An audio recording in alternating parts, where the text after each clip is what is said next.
좋으신 하나님의 은혜가 여러분과 여러분의 가정에 함께 하시기를 우리 주님의 이름으로 축원드립니다. 우리 옆에 계신 분하고 한번 인사 한번 안녕하세요. 반갑습니다. 인사 한번 좀 편안한 마음으로 인사 한번 할 수 있도록 그렇게 해주시고요. 옆에 부부가 앉아 계시니까 안녕하세요 하니까 좀 이상하죠? 네, 그래요. 부부도 서로 다정하게 인사하고 고맙습니다. 사랑합니다. 그렇게 자주 고백하는 가정이 아마 더 복될 것 같아요. 자, 오늘 하나님께서 우리에게 주시는 말씀의 제목은 거듭난 자는 거듭난 자의 삶을 산다라고 하는 제목입니다. 말씀의 제목 속에 오늘 여러분에게 전해드릴 말씀의 내용이 다 담겨져 있어요. 하나님 앞에 거듭난 사람이라고 한다면 그 사람은 반드시 거듭난 자의 삶을 살아야 된다라고 하는 그 말씀입니다. 그래서 그 말씀의 제목을 생각하면서 오늘 한번 본문을 보도록 하겠습니다. 하나님의 말씀은 요한복음 3장에 있는 말씀입니다. 우리 성경, 신약성경 요한복음 3장에 있는 말씀 한번 보시고요. 요한복음 3장 5절부터 8절까지의 말씀입니다. 요한복음 3장 5절에서 8절까지 말씀, 페이지로 146페이지 제가 봉독해 드리겠습니다. 예수께서 대답하시되 진실로 진실로 내게 이르노니 사람이 물과 성령으로 나지 아니하면 하나님의 나라에 들어갈 수 없느니라. 육으로 난 것은 육이요 영으로 난 것은 영이니 내가 내게 거듭나야 하겠다 하는 말을 놀랍게 여기지 말라. 바람이 임의로 불매 내가 그 소리를 들어도 어디서 와서 어디로 가는지 알지 못하나니 성령으로 난 사람도 다 그러하니라. 아멘. 오늘 본문 요한복음 3장 5절부터 8절까지 말씀, 유대 관원이었던 그리고 사내들인 공회의 의원이요 바리새인이었던 이 니고데모와 예수님의 대화의 내용입니다. 그래서 예수님께서 하신 말씀이 3장 3절에서 거듭나지 아니하면 하나님 나라를 볼 수 없다. 여기서 하나님 나라는 천국입니다. 거듭나지 않으면 천국 가지 못한다라는 겁니다. 네가 아무리 유대 관원이고 네가 도덕적으로 윤리적으로 선하게 살았고 네가 율법을 잘 준수하는 사람이라 할지라도 아무리 네가 노력하고 힘써도 하나님 앞에 거듭나지 아니하면 그 사람은 천국 갈 수 없다라는 겁니다. 그러면서 다시 강조합니다. 3장 5절에 예수께서 대답하시되 진실로 진실로 강조하는 말씀이죠. 내가 내게 이르노니 사람이 물과 성령으로 거듭나지 아니하면 하나님 나라를 들어갈 수 없다라는 겁니다. 천국 갈 수 없다라는 거죠. 거듭나지 아니하면 그 사람이 아무리 신앙생활을 오래 했어도 아무리 교회에서 봉사를 많이 하고 헌금도 많이 하고 선교도 많이 하고 교회에서 하는 모든 신앙적 재행위를 다 한다 할지라도 하나님 앞에 거듭나지 아니하면 그 사람은 천국 갈 수 없다라는 겁니다.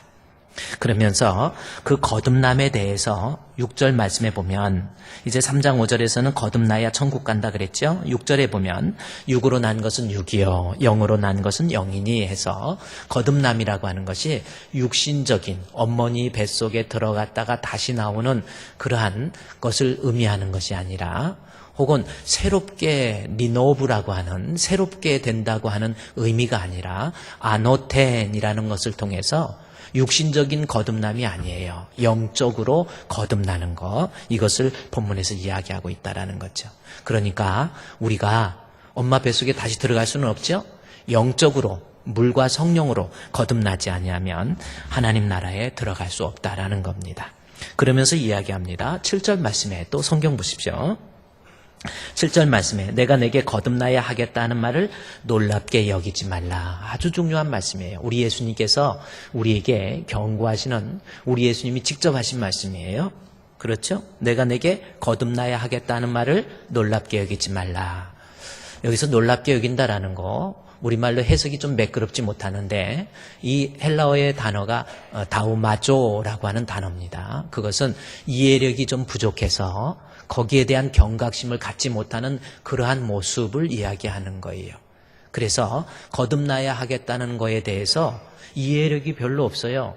다시 말해서 천국과 지옥에 대한 이해가 별로 없습니다. 죽으면 끝이지 뭐 이런 생각. 그러다 보니까 이 천국에 대해서 지옥에 대해서 거듭남에 대해서 이야기를 해도 뭐 그런가 보다 이렇게 생각하는 거 그러지 말라라는 뜻입니다. 그것이 3장 8절에 내가 내게 말하노니 거듭나야 하겠다는 말을 우습게 여기지 말라라는 겁니다. 이 3장 7절 말씀에서 내가 내게 거듭나야 하겠다는 말을 우습게 여기지 말라라는 거죠. 제가 여러분에게 계속해서 거듭남에 대해서 이야기하면 뭐 죽으면 뭐 그냥 끝나는 거지. 뭐 인생은 뭐 어떻게 가는지 잘 뭐 알지 못하고 이런 모습이에요. 여러분, 사람은요 동물과 다릅니다. 동물은 죽으면 끝이에요. 그러나 인간은 죽으면 또 다른 세상이 있습니다. 심지어 안 믿는 사람들도 죽음에 대해서 돌아가셨다, 그렇게 이야기하잖아요. 어디엔가 돌아가는 거예요. 내세가 있다라는 겁니다. 그런데 성경에서 거기에 대해서 지옥과 천국에 대해서 분명히 이야기하고 있다라는 겁니다. 성경에 보면 하나님의 나라라고 하는 천국이라는 말을 수십 번 반복해요. 한 번만 나와도 믿어야 되는데 천국과 지옥에 대해서 수십 번 반복되고 있습니다. 분명한 거, 죽으면 죽는 것도 사람이 참 슬픈 일이죠. 그러나 더 무서운 것은 죽어서 지옥 가는 거, 이게 더 무서운 겁니다. 우리는요 왔다 가는 게 인생이에요. 어제는 제가 교회, 우리 토요일 날 제가 교회 한 10시쯤 집에서 나와서 이렇게 아파트 문 앞에서 이제 신호를 받고 가려고 기다리는데 아파트 문 앞에 뭐 소방차가 한 5대 왔고, 큰 거요. 그리고 번쩍번쩍 계속하면서 소방차 5개 오고 119 구급대도 한 5대 온 것 같아요. 경찰 백차도 3대 나오고 경찰들이 막 쫙 서 있고, 그래가지고 뭔가 봤어요. 그랬더니 아마 큰 사고가 난 것 같아요. 바로 앞에서. 그래서 야, 이거 어떻게 이런 사고가 있나? 이게 무슨 사고지? 그래서 걱정하면서 있었는데 우리 경찰관 되시는 분이 저한테 메시지를 보냈는데 보니까 그 안에서 케이블 공사, 맨홀 뚜껑을 열고 케이블 공사하는데 그 뚜껑 열고 들어가는데 들어가자마자 소리가 나는 거예요. 가서 그 가스에 약간 이렇게 정신이 흔들리면서, 그리고 그 물에 빠져서 그분은 돌아가셨어요. 그리고 한 분이 소리가 나니까 같이 왔던 그 2분 중에 한 분이 같이 따라서 내려가다 거기서 또 쓰러져서 그분은 지금도 의식이 없어요. 의식 불명이에요. 그래서 한 YTN 뉴스에도 우리 집 앞이 딱 나오더라고요. 그때 내가 좀 서 있어야 되는데 이렇게 나오더라고요. 그래요. 사람이 참 죽는 거. 아마 아침에 나올 때 여보 나 다녀올게, 아마 그러고 나갔을 것 같아요. 근데 싸늘한 시신이 돼서 돌아오는 거 얼마나 마음 아픕니까? 죽음이라고 하는 거 참 저도 여러분도 한 번은 넘겨야 될 일이 죽음이에요. 언제 어떻게 죽을지 몰라요. 그런데 죽음보다 더 중요한 거, 어디로 가느냐, 이게 더 중요한 겁니다. 지옥 가면 안 됩니다. 여러분에게 겁주기 위해서 그런 게 아니에요. 지옥 가면 안 돼요. 그래서 본문의 말씀에 보면 거듭나지 아니하면 하나님 나라 들어갈 수 없다라는 거죠. 여러분 거듭났습니까? 한번 생각해 보세요. 지금 내가 죽어도 정말 천국 갑니까? 지옥의 고통을 어떻게 알 거예요? 나는 안 믿어 한다고 있는 지옥이 없어지는 거 아닙니다. 죽어서 지옥이 있으면 그때는 어떡할 거냐는 거죠. 성경은 이야기하죠. 거듭나지 아니하면 하나님 앞에 천국 갈 수 없다라는 거죠. 그러면서 우리는 반드시 거듭나야 된다. 물과 성령으로, 하나님 말씀과 성령으로, 그래서 예수 그리스도를 믿음으로 그렇게 거듭나야 천국 간다. 그렇게 이야기를 했죠. 그런데 여러분, 저와 여러분 다 거듭난 사람 되시기를 주의 이름으로 축원드립니다. 그런데 그러면 우리가 아멘 하고 그래 거듭나야지 했죠. 그런데 거듭났는지 안 났는지 본인이 모르는 사람이 있다라는 거죠. 거듭나지도 않았으면서 거듭난 것으로 착각하는 사람이 있다라는 겁니다. 다시 말해서 지옥 갈 사람인데도 천국 갈 사람으로 착각하는 사람도 있다라는 겁니다. 그러면 거듭난 상태는 어떤 상태를 거듭난 상태라고 말하는지 다시 이야기하죠.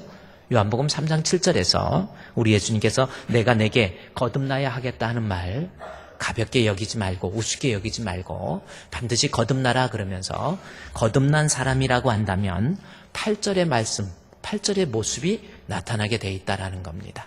거듭난 사람은 다음과 같은 모습으로 나타난다라는 거죠. 8절의 말씀을 보니까 바람이 임의로 불매, 여기 바람 이야기가 나오죠. 바람이 임의로 불매, 내가 그 소리를 들어도 어디서 와서 어디로 가는지 알지 못하나니 성령으로 난 사람 나오죠. 거듭난 사람도 다 이와 같대요. 내가 진짜 거듭났다라고 하면은 여기 본문에 바람으로 표시하고 있습니다.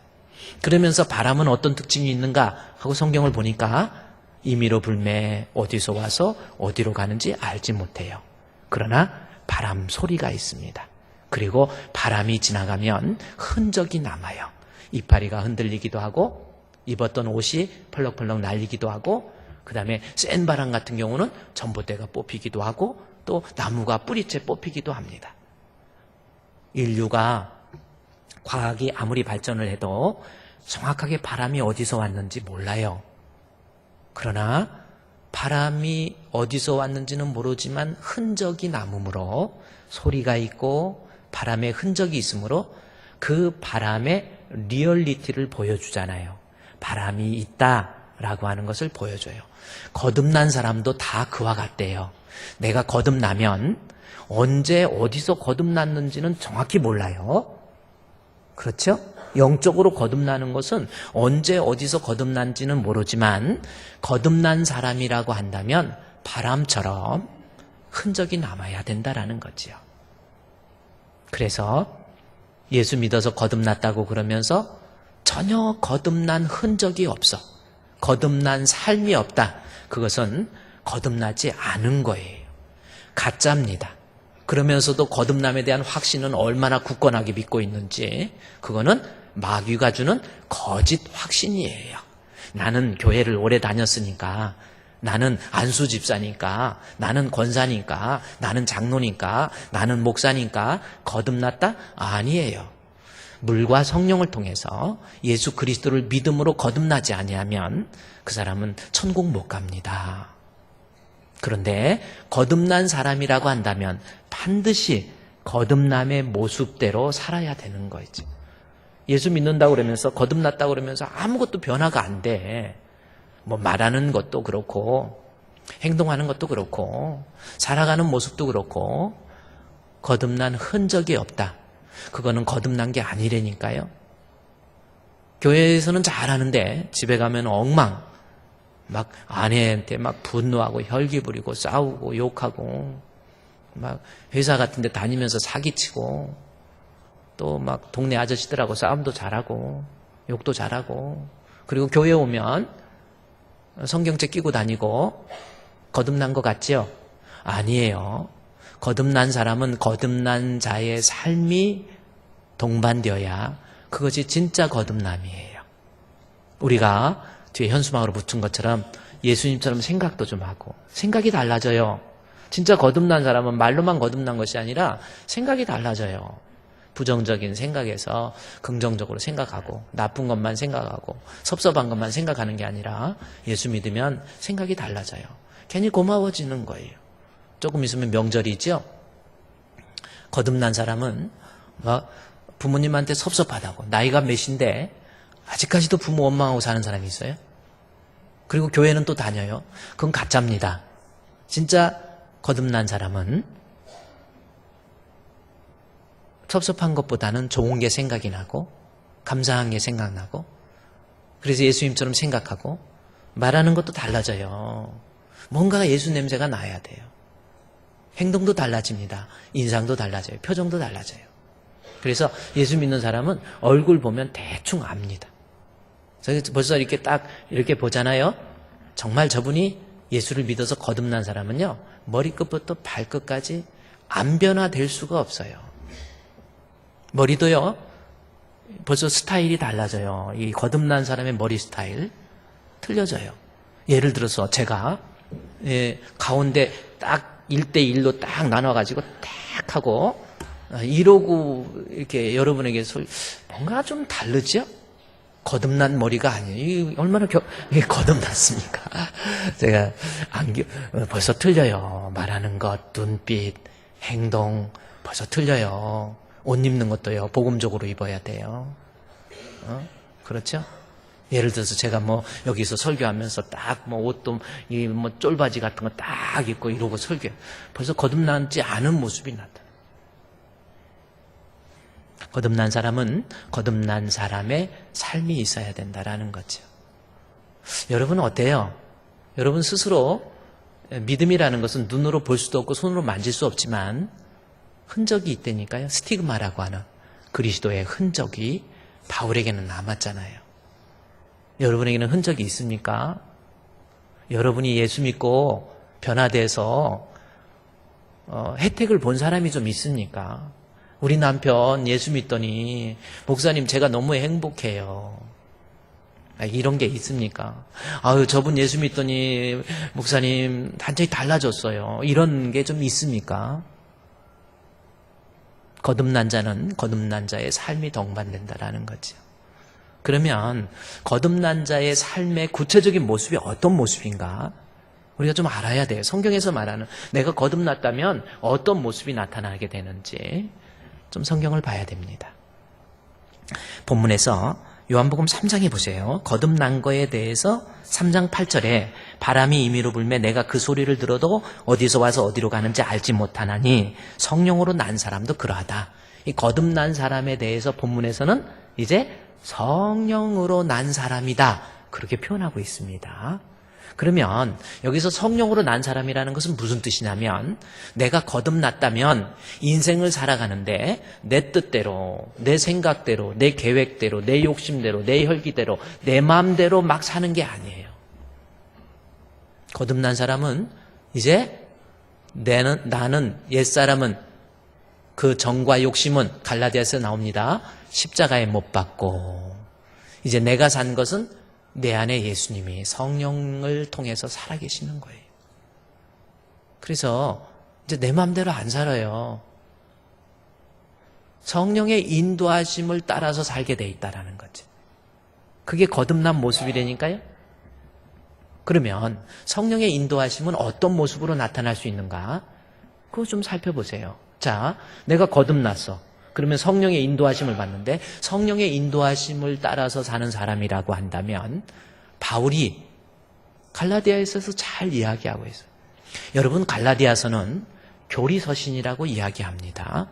교리서신에서 전반부에서는 믿음으로 말미암아 하나님 앞에 의롭게 된다라는 것을 이신칭의 교리를 이야기하고 후반부에 가서는 갈라디아서 4장 5장부터 가서는 이제 거듭난 사람의 삶이 성령의 인도하심을 따라서 살게 된다 해서 거듭난 자의 삶의 모습을 성령의 인도라는 말로서 표현하고 있다는 거지.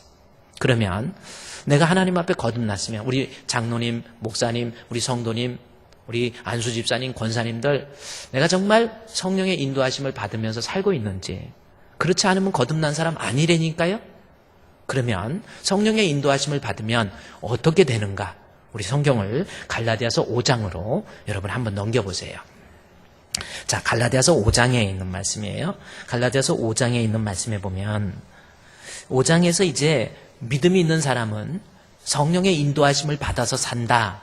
그래야 거듭난 자는 거듭난 자의 삶을 성도의 인도함을 받아서 산다라는 것이 갈라디아서 전체의 주제예요. 그러면서 성령의 인도함을 받으면 5장 18절에 너희가 만일 성령의 인도하시는 바가 되면 율법 아래 있지 않다라고 해서 여기 성령의 인도하심이 나와 있어요. 그러면서 율법 아래 있지 않다라는 것을 여기 16절에 성령을 따라서 행하라. 그리하면 육체의 욕심, 그 다음에 17절에 육체의 소욕 이런 이야기가 나옵니다. 그러니까 성령의 인도하심을 받는 사람의 첫 번째 모습은 육체의 욕심, 육체의 소욕을 따라서 살지 않아요. 진짜 거듭난 사람은 육체의 소욕을 따라서 살지 않습니다. 그러면서 육체의 일들에 대해서 19절 말씀에 육체의 일은 분명하니 음행과 더러운 것과 호색과 우상숭배, 주술, 원수 맺는 것, 분쟁, 시기, 분냄, 당짓는 것, 분열, 이단, 투기, 술취함, 방탕 이와 같은 것이다라는 거죠. 어느 정도 예를 들어서 육체적인 것이 무엇인가라고 하는 거, 육체의 소욕을 따라 사는 사람들이 우상숭배, 음행, 투기, 방탕, 술 취함 이런 것들이 나와 있는 거예요. 자, 이 말은 내가 거듭난 사람은 거듭난 사람이라고 하면서 바람 피우고 다니겠어요? 아니, 거듭났는데도 바람 피워서 미투에 걸리던데요? 그거는 거듭난 사람이 아니라니까요. 진짜 거듭난 사람은 성령으로 거듭나기 때문에 성령의 인도함을 받기 때문에 그렇게 바람 피우고 그러지 않습니다. 여러분 지금 여기 앉아있는 계신 분 중에서 아내가 있는데도 집에 회사에서 미스김 만나고 막 그런 사람 있으면요, 그거는 가짜 믿음이라니까요. 아내한테는 돈 한 푼도 제대로 안 쓰면서 막 여자들 모여있는데 막 미스김 미스박인데 오늘 내가 커피 쏠게 해가지고 막 아메리카노 막 쏘는 사람들도 한번 점검해 볼 필요가 있어. 자기 아내한테 잘해주세요. 제가 말하는 것은 하나님 앞에 거듭난 사람은 육체, 음행과 더러운 것과 또 투기, 싸움, 분쟁, 다툼 이런 것들, 이런 것 구체적인 거 몰라도 벌써 육신적인 것이 무언지 하나님의 단절에서 오는 그러한 모습들을 우리가 알게 된다라는 거죠. 그래서 지난주에 육체의 소욕에 대해서 여러분께 말씀을 드렸고요. 제가 팀 켈러라고 하는 사람, 그분이 갈라디아서 강해서에서 말한 육체의 소욕에 대해서도 육체의 소욕은 성도에게 있어서 하나님의 의도와 하나님의 분량을 넘어서면 그때부터 그것이 육신적인 것이 된다. 그렇게까지 여러분께 말씀을 드렸습니다. 자, 그 다음에 오늘 본문에서 이 바울은 성령의 인도하심을 받으면 육체의 소욕을 따르지 않는다라는 이야기를 하면서 두 번째 오늘 배워야 될 내용이에요.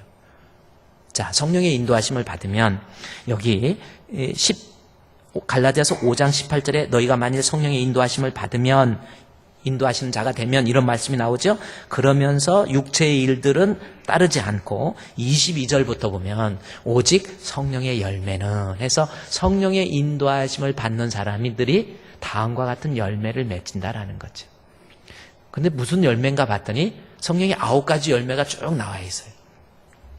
우리 어떤 분은 잘 외워요. 오직 성령의 열매는 사랑과 희락과 화평과 오래 참음과 자비와 양성과 충성과 온유와 절제니 이 같은 것을 금지할 법이 없느니라. 나는 다 외웠는데 너는 외웠니? 이렇게 물어보고, 이거 그냥 외우면은 열매 맺히는 것으로 더 이상 관심이 없는 사람들. 오늘날 교인들이 그래요. 열심히 따닥따닥 외워요. 문자적으로. 성령의 열매는 사랑과 희락과 화평. 그거 외우는 게 중요한 것이 아닙니다. 성령의 열매라고 하는 거, 내가 성령의 인도하심을 받으면 성령의 열매를 맺어야 되는데 중요한 것은 본문에서 열매라고 하는 말의 의미입니다. 성령의 열매라는 거죠. 다시 말해서 내가 사랑과 희락과 화평과 오래 참음이 성령의 열매인데, 오늘 목사님 말씀 들어보니까 내가 지금까지 아내한테 너무했나? 이제 좀 잘해야지. 내가 노력해야지. 좀 화가 나도 참아야지. 그렇게 참고 노력하고 힘써서 맺히는 사랑은 성령의 열매가 아니에요. 그거는 그냥 노력의 열매예요.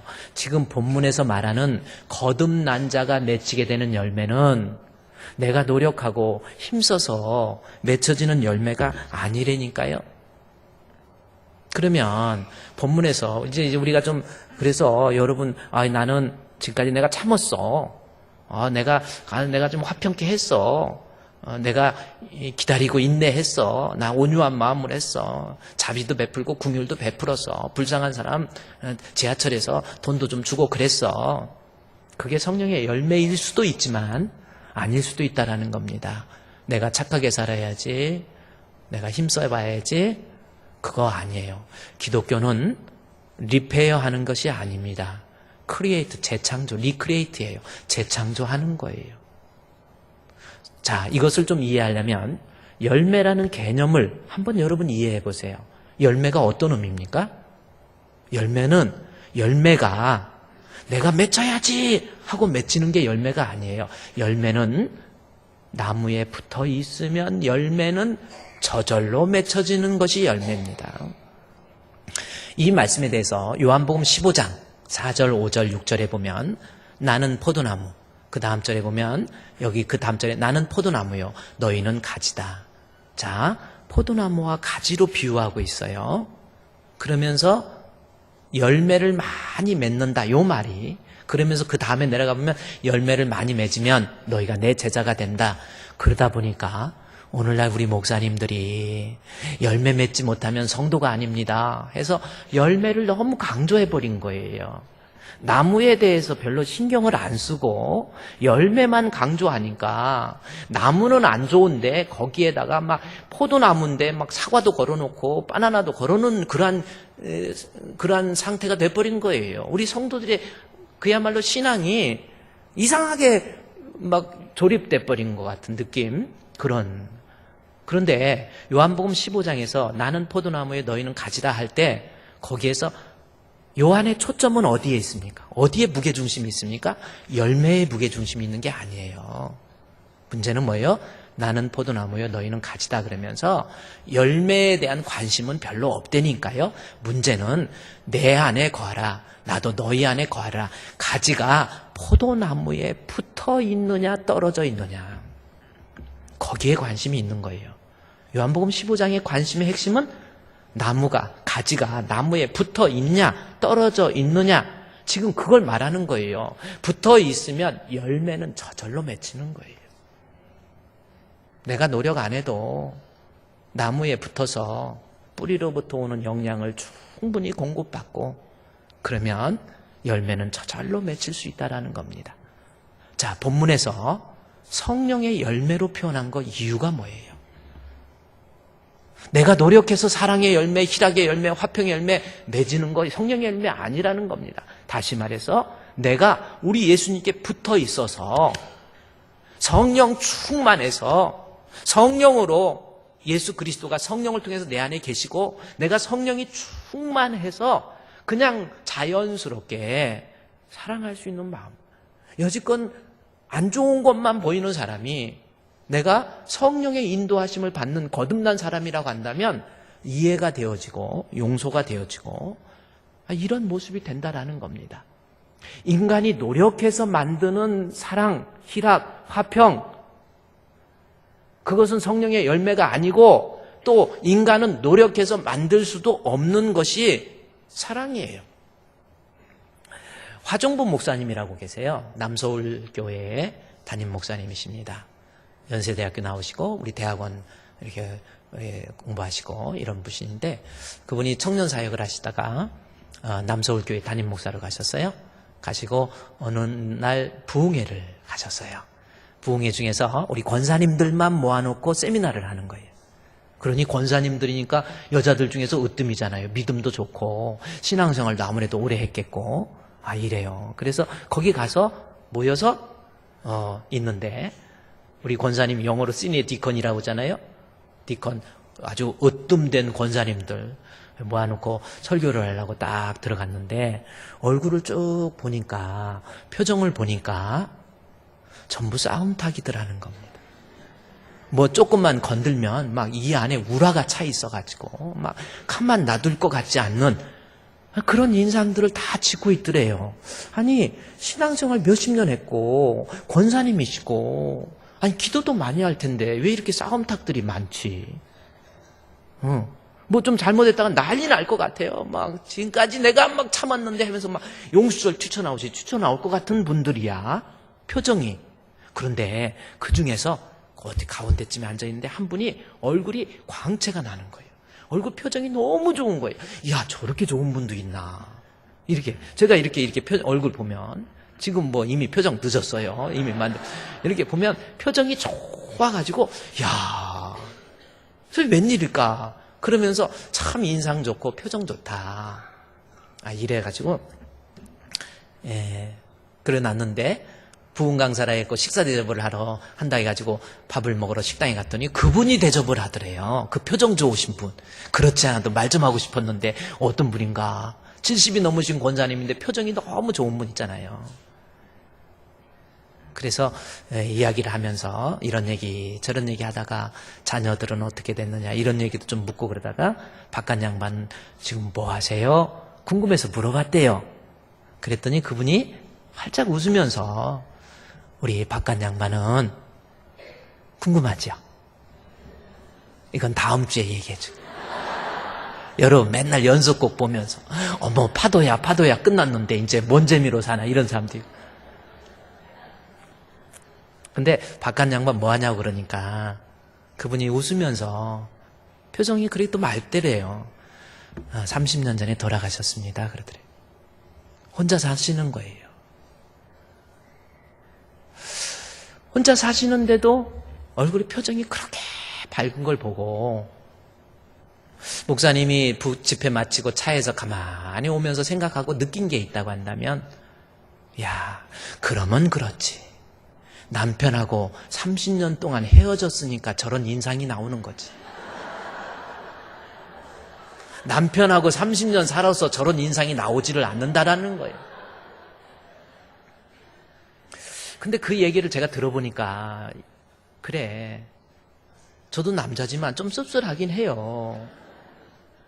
사랑하니까 나 가족의 또 아내잖아요. 많은 사람들한테 만난 거니까 얼마나 잘해주려고 노력을 하겠어요. 나름대로 잘해주려고 하고 또 뭐 또 좀 도와주려고도 하고 뭐 이렇게 하지요. 저도 뭐 집안일을 얘기해서 죄송하지만 어제도 이제 저희는 집안 청소나 뭐 이런 거는 제가 다 해요. 쓰레기 분리도 다 하고 청소들을 여자한테 시키는 바보 같은 남자도 있는데 그러는 거 아니에요. 청소 한번 해보세요. 이거 몇 번 닦아보세요. 여기 목도 아프고 다 아픕니다. 여자들은 약해서 청소하면 안 돼요. 남자들이 하는 거예요. 그래서 여자들은 청소할 때 이렇게 가만히 앉아있고 이렇게 청소기 같은 거 오면 다리만 들어주면 돼. 그리고 뭐 근데 제가 설거지는 잘 안 해요. 설거지는 왜냐면 음식물 어디다 놓기가 좀 그래가지고 잘 안 하는데 어제는 우리 아내가 뭐처럼 아우 머리가 좀 아프네 그래가지고 알았어 내가 밥 먹고 설거지도 쫙 해놓고요 아주 행주도 깨끗이 빨고 그다음에 그 수도꼭지 거기 있는데도 칫솔로 막 이게 퐁퐁으로 닦으니까 반짝반짝 빛나더라고요. 그래서 깨끗이 닦아놓고 반짝반짝하게 딱 놔두고 잘했죠. 저도 아내한테 잘해보려고 노력을 많이 하는데 내 때로는 화도 내고요. 제가 아내한테 좀 미안할 만큼 화도 내고 또 괜히 열심히 하려고 그러는데 괜히 막 말하기 싫을 때도 있고. 인간은요, 그래요. 결혼해서 아내니까 잘해줘야 하려고 마음은 먹지만 인간은 본능적으로 아니 태생적으로 그렇게 안 돼요. 왜냐하면 죄로 오염된 본성을 가지고 있기 때문에 본능적으로 잘하려고 해도 못합니다. 어쩔 수 없는 거예요. 내 힘으로 내 노력으로는 사랑의 열매를 맺힐 수가 없는 거예요. 불완전한 겁니다. 그러나 성령을 받으면 그게 가능하다니까요. 성령을 받으면 본질적으로 변화돼 버려요, 사람이. 아닌 것 같습니까? 내가 진짜 성령을 받으면 누가 하라고 해서는 게 아니라 본질적으로 존재론적으로 바뀌어버린다니까요.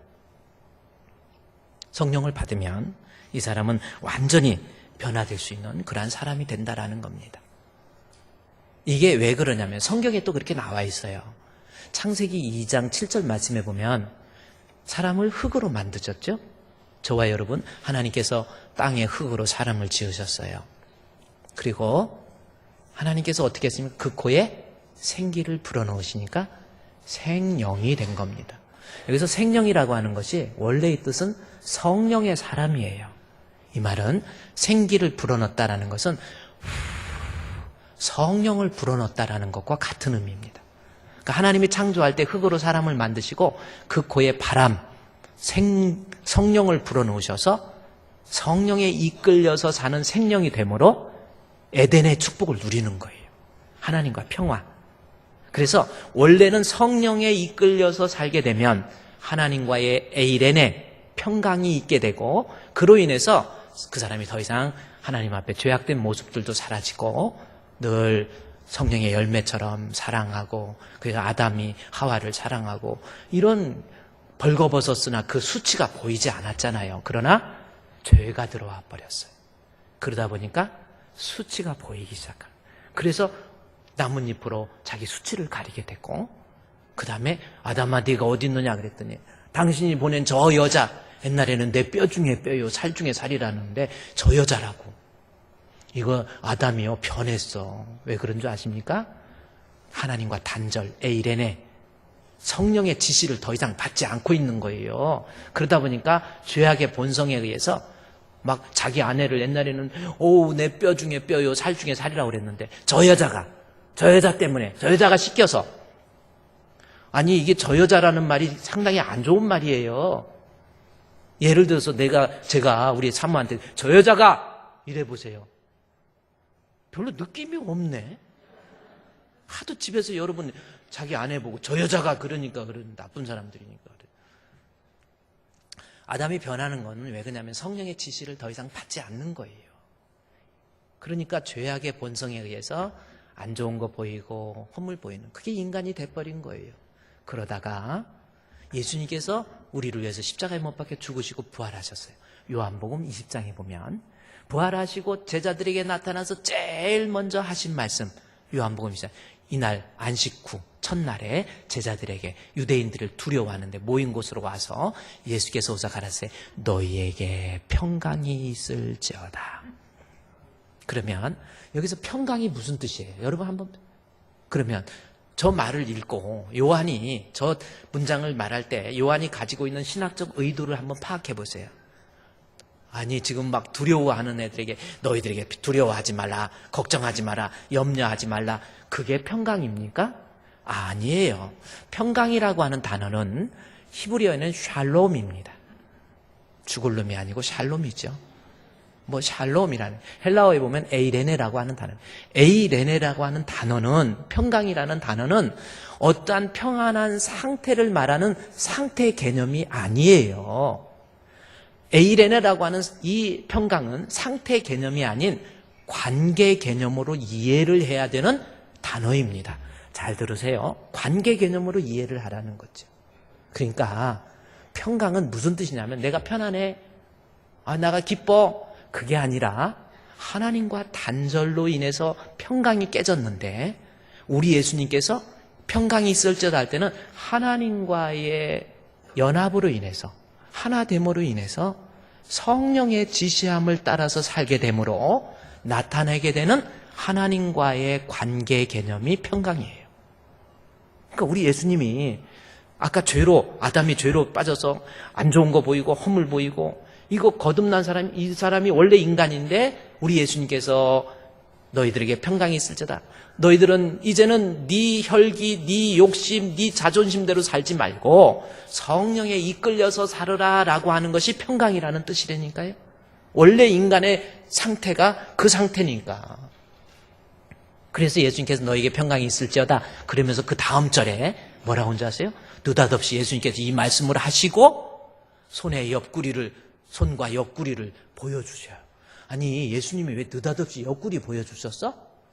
저것을 왜 요한이 썼어요? 예수님 옆구리 좀 섬찟하죠. 여러분 제가 바지 올리려고 그래도 옛날에 나훈아가 제가 뭐 잘못했으니까 바지 벗으려니까 얼마나 무서웠어요. 저분 진짜 벗을래나 그래. 그런데 옆구리를 딱 보여주죠. 그 의미는 뭡니까? 예수님의 대속의 십자가의 사역을 이야기하는 거예요. 다시 말해서 하나님과의 막힌 단절된 평강이 깨져 있는 상태에서 평강이 있을지어다 그러면서 그 평강의 왕은 예수님의 십자가의 죽으심을 통한 예수 그리스도를 통해서 하나님과의 단절이 해결되고 하나님과의 평강이 이루어진다라는 것을 말해주기 위해서 예수님의 십자가의 죽으심을 우리에게 설명해 주는 내용이에요. 그러니까 이거는 대단히 중요한 거예요. 예수님을 통해서 하나님과의 단절, 그래서 성령의 지시를 받지 못하는 그들이 하나님과 단절된 그들이 예수 그리스도의 십자가의 죽으심을 통해서 평강이 회복된다라는 것을 이야기합니다. 그러면서 그 다음 절에 보면 뭐라고 그랬어요?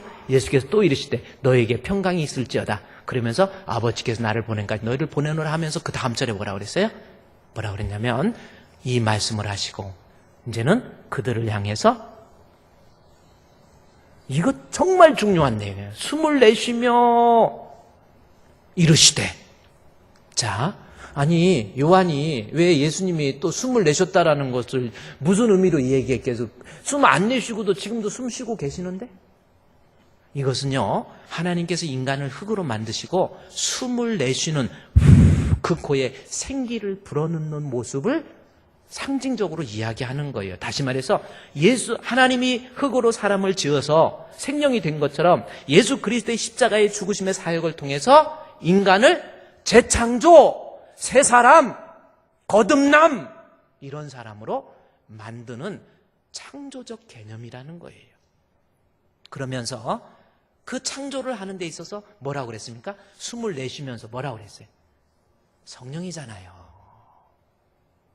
성령을 받으라라는 것은 성령을 통해서 성령을 받으면 내가 성령의 충만함을 받게 되면 이 사람이 완전한 새 사람, 완전한 재창조, 리페어가 아니에요. 고쳐서 내가 노력해서 내가 힘써서 사랑의 열매, 희락의 열매, 화평의 열매, 그거 아닙니다. 내가 성령 받아서 성령의 충만함을 받아서 성령의 인도하심을 받으면 자연스럽게 하나님과의 관계의 평강이 이루어짐으로 인해서 우리 예수님 성령을 통해서 하나님이 지시하시는 대로 에덴의 축복을 인간이 누릴 수 있다는 겁니다. 그래서 본문에서 갈라디아서 5장 20절 성령의 인도하심을 받는다는 것은 성령의 열매라고 표현하고 있어요. 그러니 앞으로 사랑과 희락과 화평과 오래 참 그런 열매 맺히기 위해서라도 우리가 성령 충만하면 우리는 성령의 열매는 자연스럽게 맺혀질 수 있다. 그런 말씀입니다. 그러니까 성령은 나 자신을 확 바꿔버리는 거예요. 그러니까 성령은 아까 했듯이 성질을 바꿔요.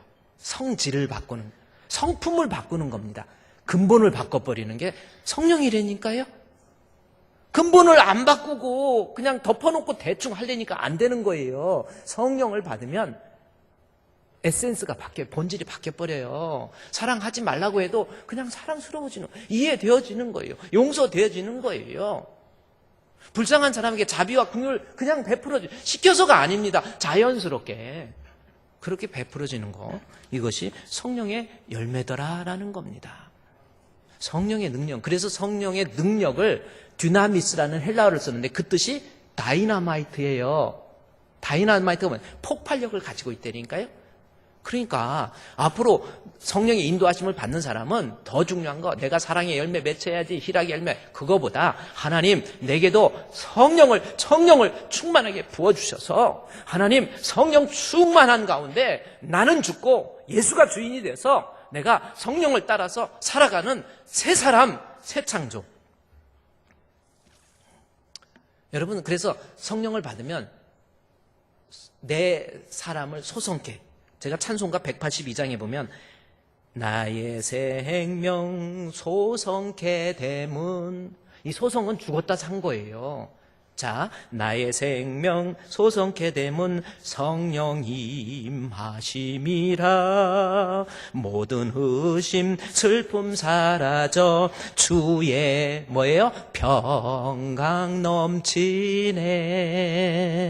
주님 주시는 참된 평화가 내 맘속에 넘치네. 주의 말씀에 거센 풍랑도 잠잠하게 되도다. 뭐 세상에서 거신 풍랑들이 막 달려와도 내가 성령 충만하게 받으면 그렇게 쉽게 분노하지 않아요. 그렇게 쉽게 막 다혈질이지 않습니다. 아무것도 아닌 거 가지고 오해하고 불평하고 짜증내고 이런 거 없어요. 우리 교회 주제 찬송이 주품회잖아요. 주품회. 그래서 우리 교회 주제 찬송으로 쓰려고 그 작곡한 사람한테 연락해가지고 한번 써보려고 그랬더니 연락이 안 돼갖고 못한 거지. 그래도 우리 교회 주품회 그거 우리 교회 주제 찬송이잖아요. 거기 보면 거친 파도 날 향해 와도 그래요. 여러분 진짜 거친 파도, 인생을 살면서 때로는 눈물 나는 사연이 생길 수 있고, 가정에 문제가 생길 수 있고, 아이들에게 문제가 생길 수 있고, 물질적인 문제가 생길 수 있고, 사람과의 관계 속에서 섭섭함에 문제가 생길 수 있고, 목사님과의 관계 속에서 힘든 것이 생길 수 있고, 그럼에도 불구하고 거친 파도 날 향해 와도 주와 함께 날아오르리. 진짜 그럽니까?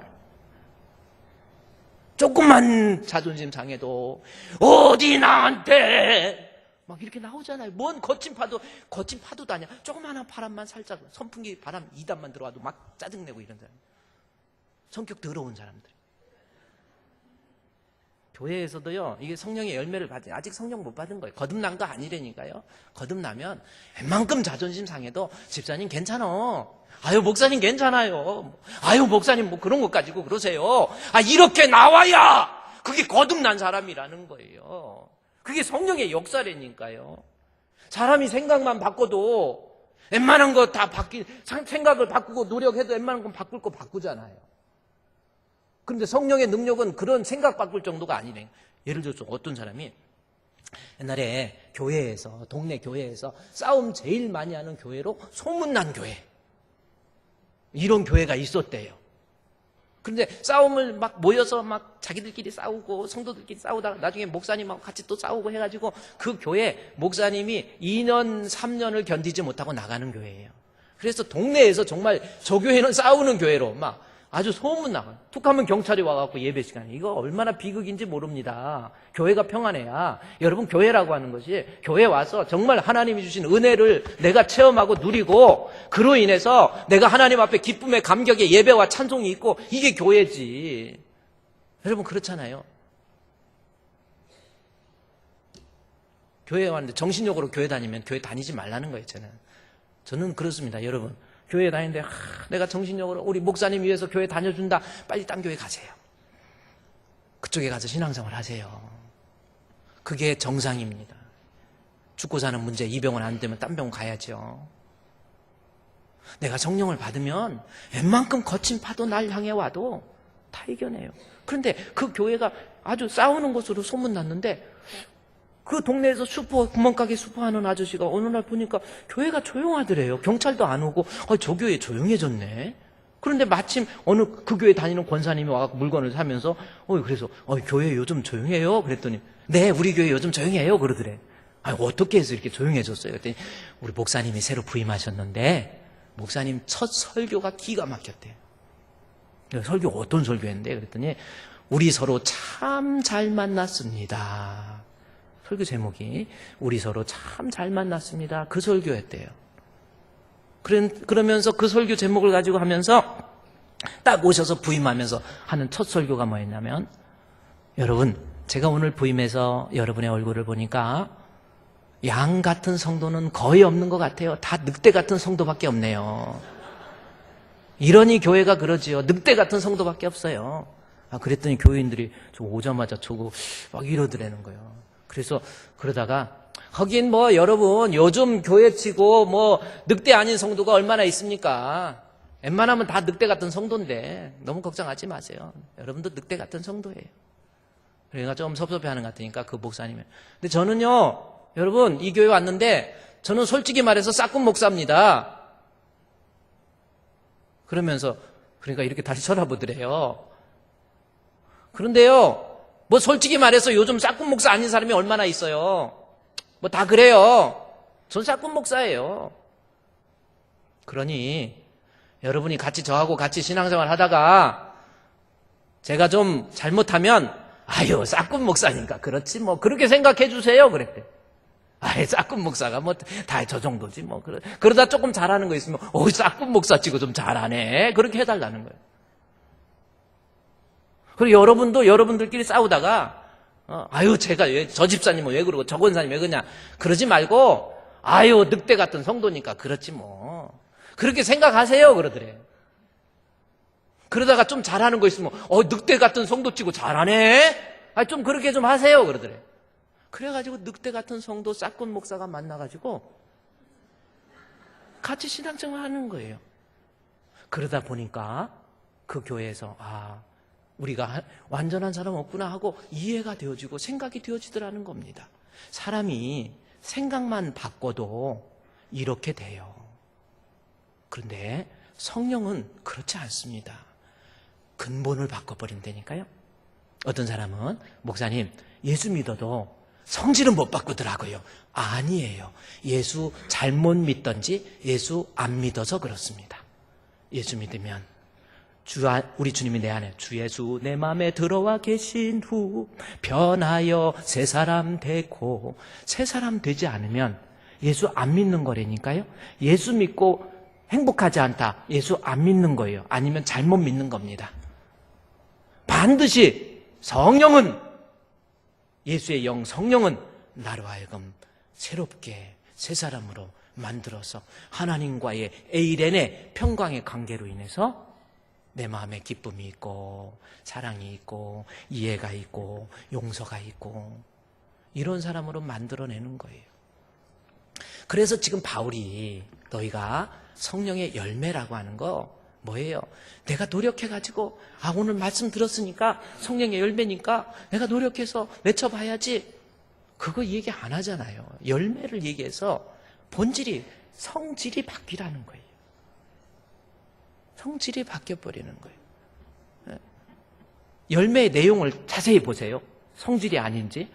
예를 들어서 성령의 열매 하는데 보세요. 우리가 흔히 생각할 때 성령 받으면 예배 생활도 잘하고, 남들 예배도 잘 안 드리는데 열심히 와서 예배 드리고, 막 기도 생활도 잘하고, 기도할 때도 주야 하고 기도하고, 헌금도 막 이렇게 하고, 찬양도 이렇게 하면 저 사람 성령 충만하네, 우리 이렇게 생각할 수 있잖아요. 그런데 성령의 9가지 열매 중에서 그 내용이 있습니까? 예배 잘 드려야 성령 충만이다, 네가 그렇게 노력해서 예배 드리고 기도 잘해야 성령 충만이다, 이런 말 없어요. 다 성질에 대한 내용이에요. 다시 말해서 성령 받아서 근본이 바뀌고, 성령에 의해서 우리 예수님이 재창조하듯이 성령에 의해서 내가 재창조됨에서 나타나는 근본적 변화, 이것이 성령의 열매라는 겁니다. 우리 18세기, 19세기에 영국에서 산업혁명이 일어나잖아요. 그 중에서 우리 1800년도에, 1700년도에 태어나신 아주 유명한 분, 윌리엄 윌버포스라고 하는 분이 계십니다. 저분은 세계 100대 인물 중에 한 사람으로 꼽히고 있는, 그래서 1759년도에 태어나신 분이에요. 저분 제가 옛날에 여러분께 한번 말씀드렸지만 인류에게 끼쳐진 영향 중에서 그가 쓴 책에 위대한 유산이라는 책이 있어요. 저것만큼 인간에게 큰 영향을 맺힌 저분이 인류에게 끼친 영향이 대단한 거예요, 여러분. 노예 해방을 이루었던 에브람 링컨하고는 비교할 수 없을 만큼의 원래의 시조가 윌리엄 윌버포스입니다. 그런데 저분은 귀족 출신이에요. 그리고 21세 최연소 영국의 국회의원 됐습니다. 그리고 누릴 수 있는 거 다 누렸어요. 자기가 할 수 있는 거 다 누리고, 자기가 누릴 수 있는 거 다 누릴 수 있는, 돈도 있고 권력도 있고 다 있었어요. 그런데 저 사람이 열심히 교회를 다녔는데, 영국 성공회에 다니는 사람이었는데, 그냥 교회만 다녔다가 1784년 리차드 세실이라고 하는 목사님이 계세요. 이 리차드 세실이라고 하는, 여러분이 아마 인터넷 인물 검색하면 리차드 세실 나오면은 이 19세기 영국의 저술가, 학술가, 또 아주 대단한 분이에요, 이 리차드 세실이. 근데 그분이 설교를 하는 거예요. 그런데 윌리엄 윌버포스가 예배 시간에 설교를 듣는데, 그때 설교의 내용이 뭐냐면 요한복음 13장 34절 말씀이에요. 새 계명을 너에게 주노니 너희가 서로 사랑하라. 내가 너희를 사랑한 것 같이 너희도 서로 사랑하라. 이 말씀을 윌리엄 윌버포스가 듣고 하나님 앞에 갑자기 성령의 조명을 통해서, 지혜와 계시의 영을 통해서 그가 깨달음이 온 거예요. 그래서 여지껏 예배 드릴 때 느끼지 못하는 뜨거움을 그가 체험을 합니다. 바로 성령의 체험을 한 거예요. 그가 성령의 체험을 하고 난 다음에 인생이 완전히 바뀐 거예요. 국회의원, 그거 별로 중요하게 생각하지 않은 거예요. 성령의 체험을 하고 난 다음에 그가 완전히 바뀌어가지고 이제 모든 기득권 내려놓고 사람이 다르게 보이는 거예요. 이해할 수 없는, 즉 그때는 흑인 노예가 없으면 영국의 산업혁명, 영국의 산업 기반을 지지할 수 있는 노동력이 없어지기 때문에 이건 있을 수 없는 일이에요. 그러나 그가 성령을 받게 되니까 그때 당시 흑인들을, 노예들을 동물이나 짐승, 물건으로 생각했는데 아니에요. 그가 사랑스럽게 보이는 거예요. 흑인의 그 눈망울을 보면서 눈물을 흘리면서 하나의 인간으로 보이기 시작한 거예요. 이게 어떻게 가능하죠? 어떻게 자기가 가지고 있는 재산도 다 내려놓고 국회의원의 명예 다 내려놓고 오직 윌리엄 피트라고 하는 그때 당시 25세의 영국의 총리가 됐던 윌리엄 피트와 함께 노예 해방을 놓고 전적으로 윌리엄 피트라는 사람이에요. 그래서 1833년도에 영국에서 노예 제도를 해방시킨 사람이 윌리엄 윌버 포스입니다. 그것을 놓고 노력하다가 죽기 3개월 전에 노예제도가 해방이 돼버렸어요. 흑인들, 여러분 우리가 지금 그때 당시의 상황이 아니니까 성령 들어오니까 오늘 여기 사랑의 열매? 오직 성령의 열매는 사랑과 희락과 화평과 오래 참음 나왔죠? 사랑을 내가 노력해서 맺히는 게 아니라니까요.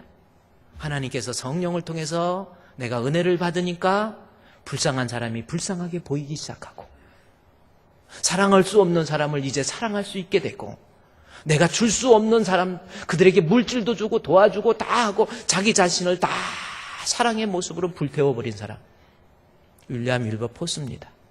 그가 인류에게 끼친 위대한 유산을 한번 보십시오. 얼마 전에 우리 남경필 의원이 통화를 하면서 그 얘기를 하더라고요. 제가 남경필 우리 전 도지사죠. 그분한테 제가 위대한 유산이라는 책을 우리 남도지사님 꼭 읽어야 됩니다 해가지고 추천해 줬는데 그거 읽고 자기가 많은 걸 느꼈다고. 여러분 이렇게 사람을 변화시킬 수 있는 거, 여러분 집에서 살면서 부모 원망하고 그리고 교회 다니고 잘 다니고 권사님이고 이거요 여러분 성령에 거듭난 사람 아니라니까요. 어떤 권사님이 있었는데 권사님이 시집갈 때는 권사님 아니었는데 시집 갔는데 남자가 예수 안 믿는데 아우 난 당신 너무 아름다워 나하고 결혼하면 내가 예수 믿을게 해가지고 속아서 결혼한 여자가 하나 있었어요. 남자들 그렇잖아요. 가서 내가 결혼하면 잘해줄게.